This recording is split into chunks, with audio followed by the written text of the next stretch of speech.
Chapter 1. The problem with most creatives is that they do not know what to do with an idea until it leaves them. It's one thing to have an idea, it's another to know what to do with it. Most creatives do not lack ideas, they lack the tools to implement them. When you understand how sacred ideas are, you'll know why you have to pay maximum attention to them and how to bring them to life. Ideas might look coincidental, but they are also magical. Life has hidden treasures in various forms, and it's left for you to bring forth these treasures using the ideas that come to you. When you're docile and inactive with an idea, it leaves you and finds someone else to inhabit. Elizabeth Gilbert has written this book to address the issues that have been disturbing a lot of people. If you wish to know more about how to establish a connection between yourself and your ideas, then this summary of the book is for you. Chapter 2. Every human has treasures buried inside them in one way or another, and life expects you to find those treasures through what's called the big magic. Creative living is when you find a way to discover that thing that makes you feel alive. For Susan, her creative living was attached to skating. She had loved skating since she was small, and when she got to a point in her life where she found it difficult to generate true happiness, she went back to skating for the fun of it, and it brought back enough happiness to make her feel alive again. Fear is a big limiter when you're trying to experience the big magic. Fear kills your zeal and desire to make a conscious effort to be happy. You need to get rid of your fears by facing them head on. If you're afraid of the ocean, get in the ocean instead and alienate that fear. Fear is boring and mundane, especially if it's related to your creative realm. While it is normal to develop fear over impending danger, fear over your creativity sometimes is totally misguided. You must understand the kind of fear you need. The best way to understand your fear is to acknowledge it and create enough space for it to coexist with your creativity. Let your fear form a part of your creative mind so that you'll be able to explore the places you would otherwise not want to. To experience the big magic, you need to define your creative living. Chapter 3. Inspiration can be a great source of magical experience, especially for writers. For Elizabeth Gilbert, her most magical moment came from a book she failed to write. She had listened to a story from a friend named Felipe about how the Brazilian government at one time decided to embark on a big project. The government had decided to build a highway across the Amazon, and enough money was raised for the project. Soon enough, work started, and a considerable percentage of the highway was already constructed when the rain came. Unfortunately, none of the planners had known what rain felt like in the Amazon. Unable to work, the crew packed their equipment and left, only to return months later and find out that the water and earth had swallowed their equipment. Also, the highway constructed had been totally washed away by the water. The way the highway disappeared underground looked magical to Gilbert. She was awed by how nature seemingly reclaimed its invaded space, and that kind of story is what she calls a great inspiration.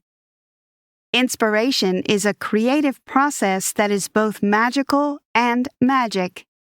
Ideas inspire inspiration, and ideas are like a magical form floating through the air. Ideas always look for a body to inhabit, and your body might be perfect for that great idea if you're relaxed enough to receive it. When ideas float toward you, your subconscious mind can either say yes or no. Saying no to an idea is not always a bad thing because not all ideas are good for you. The moment you say yes, however, you've entered a contract with the inspiration. You can accept ideas by letting inspiration flow through you. Accept it as a partner and remove it from your mind that you're either its slave or master. Having established the main and subordinate ideas of the Amazon story, Gilbert began work in earnest. Not long after, some personal issues came up and she had to put away the manuscript, which she had titled Evelyn of the Amazon. 2 years after putting away the Amazon story, Elizabeth returned to the story but discovered that she had lost the inspiration and the magic around it. When you fail to give room for an idea to manifest, it leaves your body and looks for another host. Anne Patcher and Elizabeth Gilbert had both established a friendship as two well-known writers.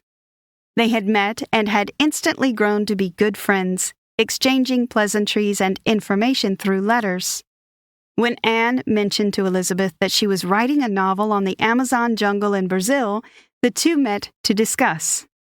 During the discussion, Elizabeth realized that their stories were very similar and that Anne had gained her inspiration at about the same time she lost hers. This shows the magical power of ideas and the big magic attached to it. Chapter 4. You do not need anybody's permission to live a creative life. Sometimes you need to take charge of the whole situation yourself and do it your own way. You must find a way to draw your strength from members of your family who do not conform to the dictating powers of society. Whatever you want to do, be it singing, dancing, or writing books, go ahead and do it. Do it with a cheerful heart and take it seriously enough that you feel a sense of belonging from it. You are a natural creative, and you do not need a permission slip from anyone to explore the creativity hidden in you. Eileen, a middle-aged woman who is also Elizabeth's neighbor, is a tattoo enthusiast that loves getting tattoos for the fun of it. When Elizabeth questioned her on why she had tattoos, she replied that her body and her time on Earth were temporary, and she wanted to decorate herself as much as possible. Eileen's tattoos might not sit well with you, but the idea behind it should. Life is a temporary journey, and that's why you must also decorate yourself. Decorate yourself by writing or by doing whatever it is that you love doing. Celebrate your wins, no matter how little they might be. This helps you cultivate a habit of appreciating your efforts in order to create happiness for yourself. Establishing a creative entitlement is very important because it's an inherent right of yours. Establishing a creative entitlement means that you have the right to have your vision and dreams. Be sure and convinced about what you do because you have the right to do it. Chapter 5. There's barely anything new, which means your idea is definitely not one of its kind. You might be bothered that a lot of people have written your idea, but the truth is that it has not been written by you. Your story will feel very original to people if you are able to put in all your efforts. While you must put in a lot of effort, don't wear yourself down by trying to do too much. Don't be too particular about helping or saving the world with your words. Allow your emotions to lead you, but don't let them get the best of you. You might feel the burning desire to seek validation of your creativity in a school, but the truth of the matter is that you do not need a school to become creative. This is not to say that it's bad to go to school and study more about arts and creativity. The whole idea is that if you can easily afford it, go for it. But if you can't, you can substitute schooling for hard work and constant practice. Instead of taking loans that will end up being too difficult for you to pay back, go into the world and explore instead. Stop complaining about the things that are not working well for you. The best way to overcome any challenge is to keep making conscious efforts. You shouldn't expect the world to feed you your dreams on a platter of gold. The world owes you nothing, and the earlier you realize that, the better. Complaints are boring, mundane, and stale. Complaints also chase away inspiration. All you need to do is keep doing your thing, and it will work out well someday. Chapter 6. Learning is one of the biggest arts of writing. The more you learn, the more your ability to write increases.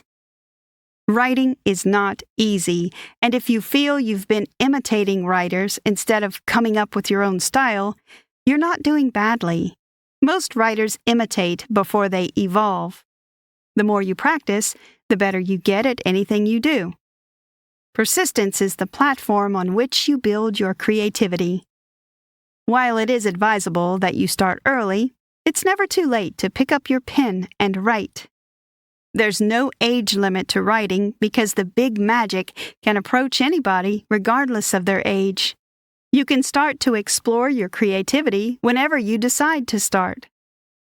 Persistence helps you to overcome the challenges associated with writing.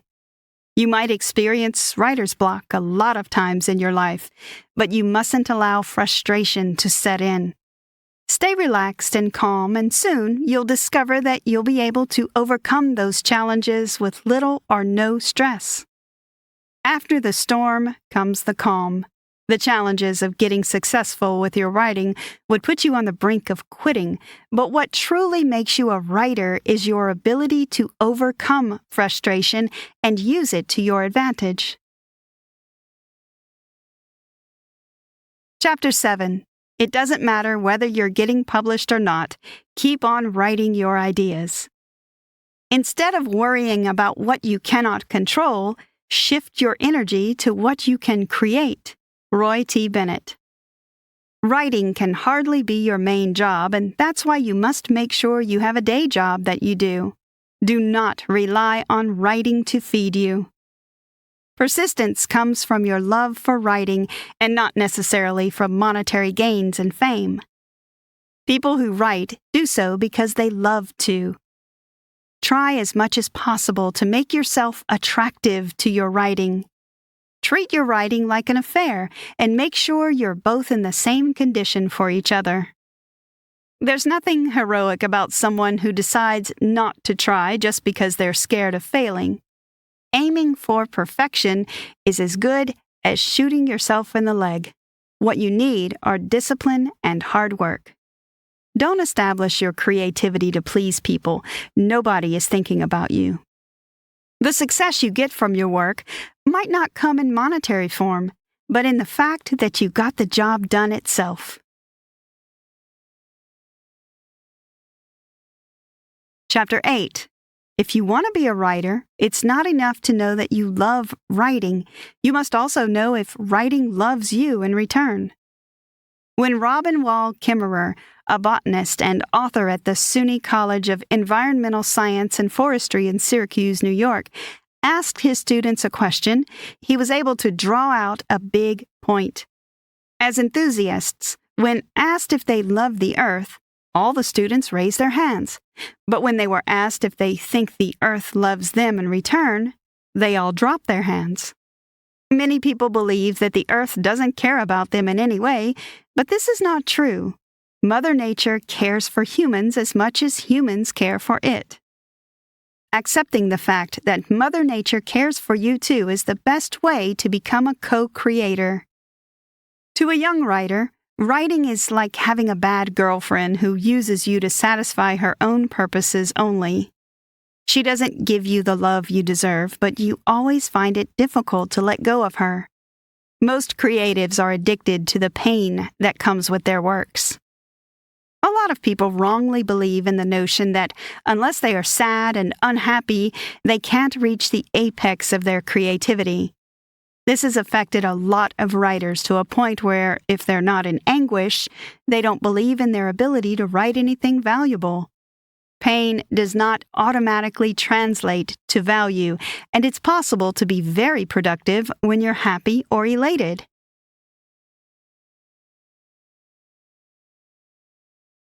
Chapter 9. There's a chance you'll be more creative and productive if you embrace love instead of subscribing to sadness as an inspiration.